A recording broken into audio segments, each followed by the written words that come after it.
day, everyone, and welcome to part 5 of Living in High Colour, where we untangle the complexities of being coloured in South Africa.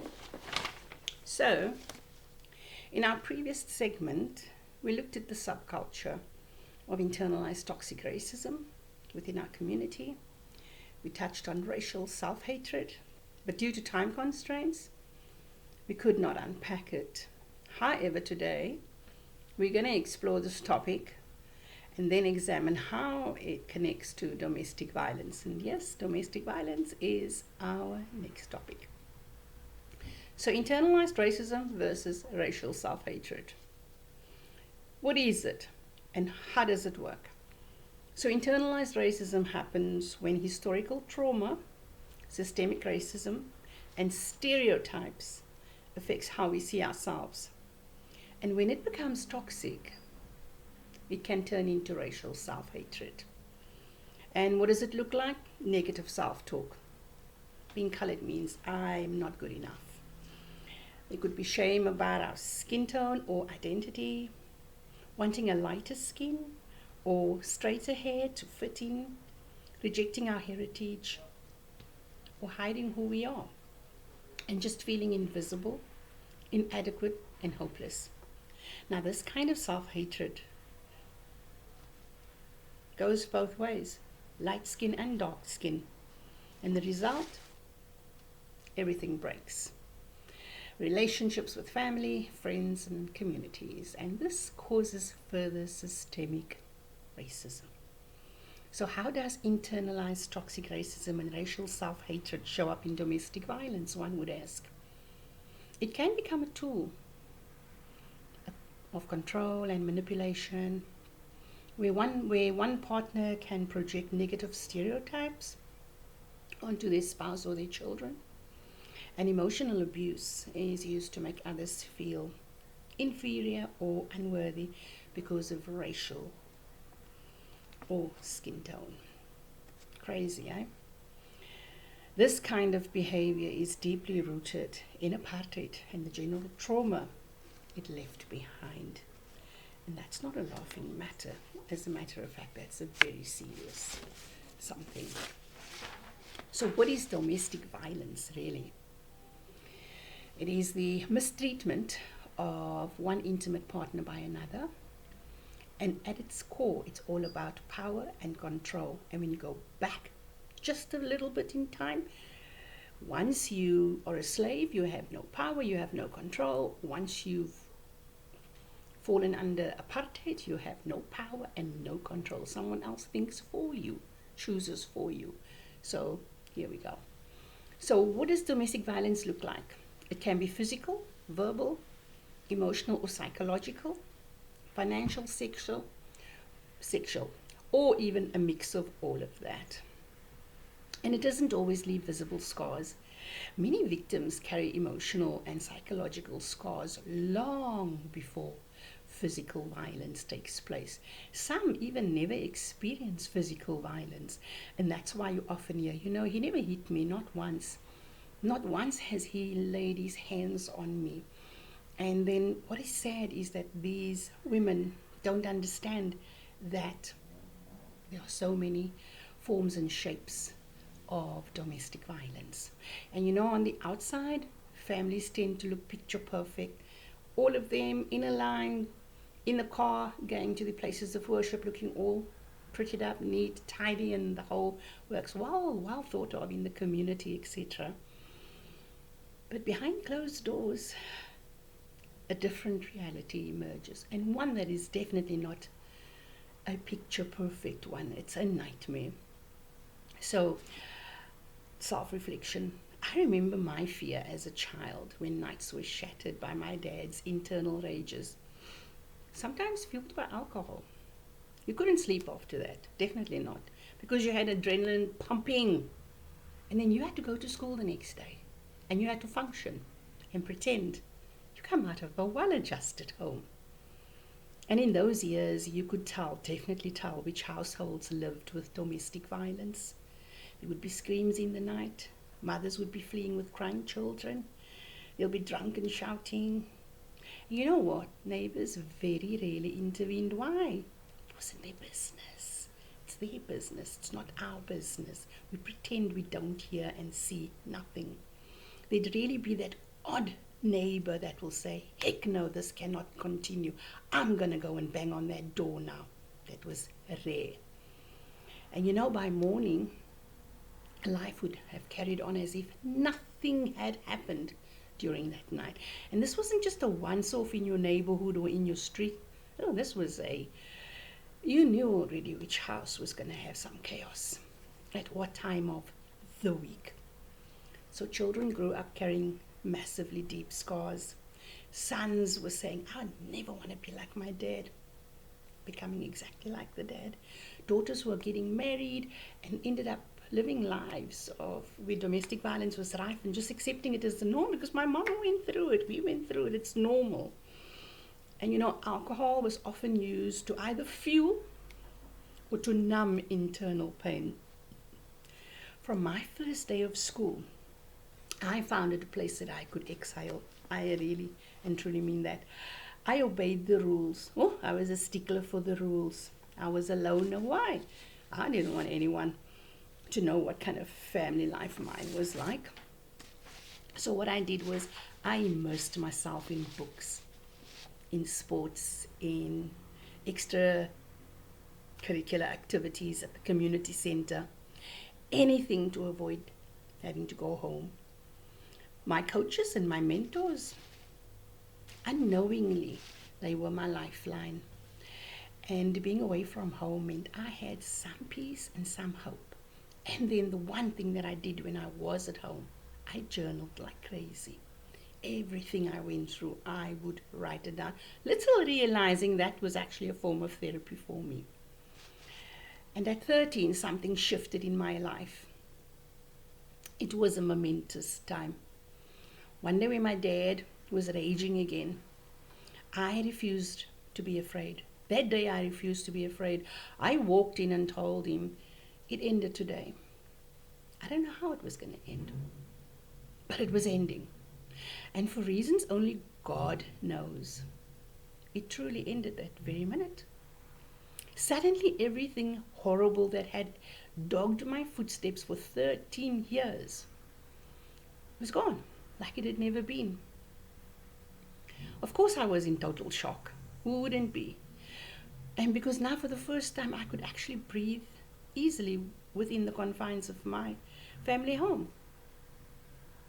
And the happiest part was, from that point onward, I could build, and I did, build a good relationship with my dad. How amazing is that? But the flip side was, and that's the saddest part, was that all that trauma, due to the domestic violence and the verbal abuse, all of that I took with me. It was part of my life, and I was blissfully unaware. Did I hate my parents? No, how could I hate them? I hated what they did and what they didn't do, but hate them? No, I loved them. I wanted recognition. I wanted acknowledgement. I wanted their love. I wanted them to love me. I was a child. I didn't understand what they had endured in life, who they were before they got married, what their ambitions and ideals and thoughts were. I didn't know what their traumas were, etc. All I wanted was mom and dad to protect me, love me. Didn't happen, not in the way I wanted it to. But I had a mom and a dad, and I loved them. You know what? Later in life, at the lovely age of 18, I found myself in an abusive marriage. Yeah, you know that normally is that is one of the things where you living in.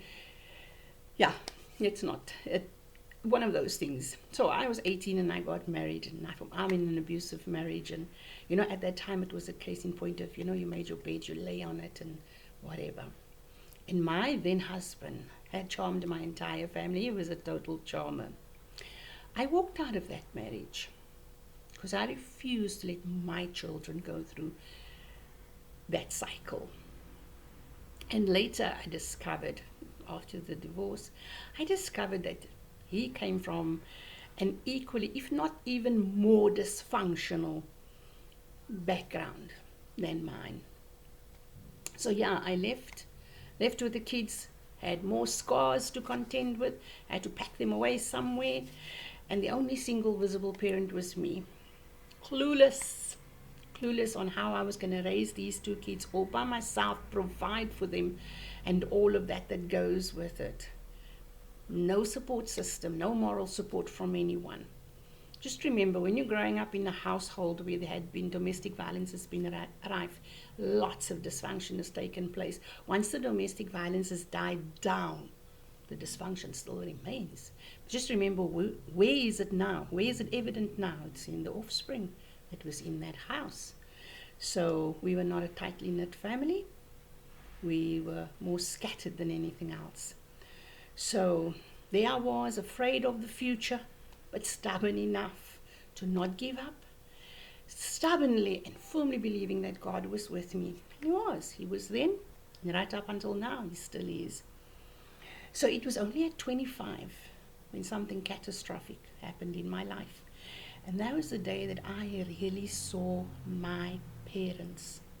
That day, for the first time in my life, I saw them not only as my parents. As a matter of fact, I didn't even see them as my parents that day. I saw them as people, as individuals. I saw and I heard their undealt with brokenness, their guilt about loads of things, their internal struggles, cluelessness about dealing with this big family, and their false bravado in the face of it all. That realization, it pierced my heart. That day, the dots started connecting for me. And I saw just how broken we as an entire family was. How much damage had been caused was yet still to be discovered. But I knew that somehow we had taken that into our lives with our children. And what damage weren't we causing that we were so blissfully unaware of? Because I realized then, when you've come out of domestic violence in a home like that, and with this total dysfunction, what happens is you say, well, I'm going to be a better parent. I won't do this and I won't do that and whatever, good intentions. But that's biases. And sometimes it can just have the exact opposite effect. Instead of now just loving a child and making a child know that they are loved, you smother the child. That's just a small example. Obviously, each and every one of us, we were trying to be the perfect parents.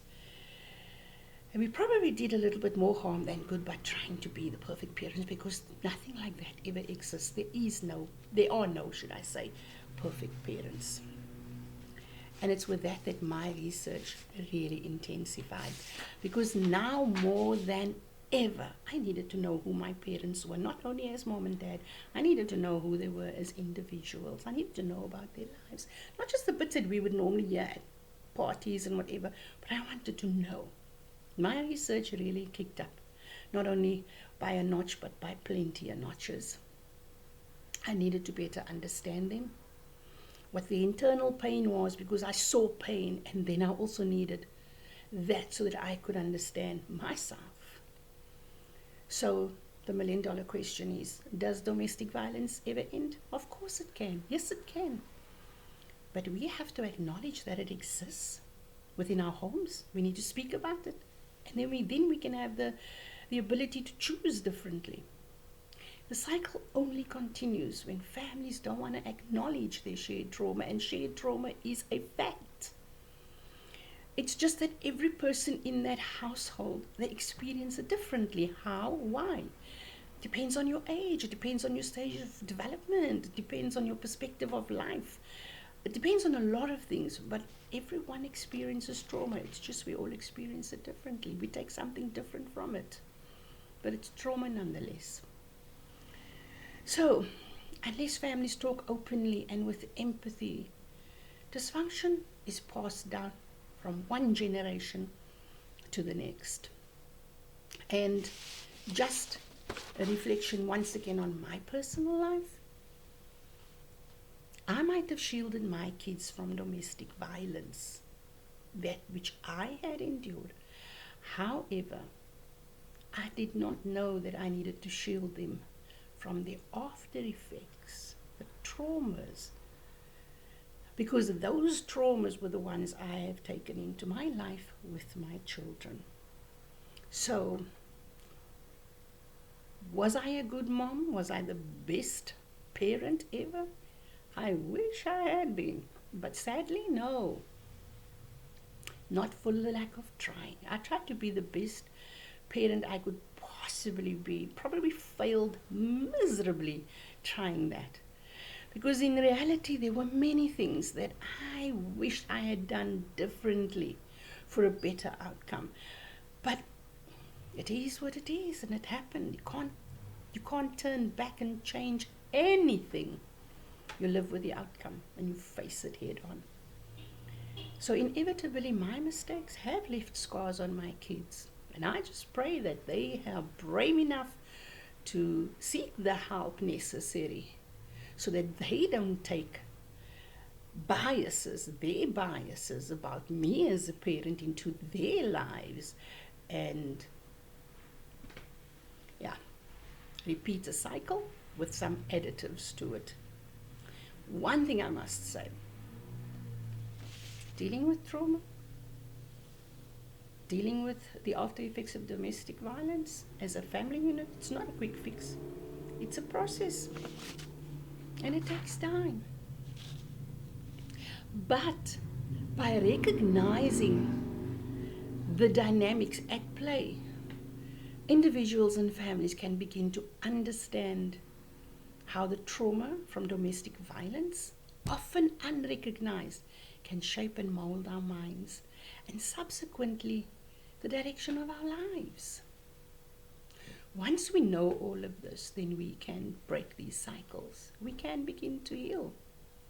Once we know all of this, and we can give the next generation something better. Not silence, not shame, not fear, but understanding, compassion, and the freedom to exhale. There is no shame in seeking counseling, as an individual, as a couple, as a family. It's not a case of you made your bed, you lie on it. It's not that anymore. Times have changed. Today we have resources that we can turn to. That's how privileged we are. We have resources to understand ourselves, to strengthen our mental health, and to support the mental well-being of our families. Because healing doesn't begin in silence. Healing begins when we speak out and when we reach out. And when we choose to walk the journey towards wholeness together. As families, as communities who are truly free from the shackles of the past. So, we can not change what has happened in the past. It is what it is. It is done. But we can change our present. And we definitely can change the direction of our future. Let us not just sit back and say, oh well, I am a victim of domestic violence. Heck no, I'm not looking at being a victim. That is one word that I do not apply to myself. Not today, not tomorrow. All of that has served as a learning curve. It's a long process. And we will probably have that process going on bit by bit right up until we die. Because there's always something that we discover about ourselves that has just been laying dormant there, that we've suppressed and packed away, whatever. But now I'd like to say thank you for taking this journey with me. I'm not going to tell you what we're going to do next, but let it be a surprise. I bid you adieu.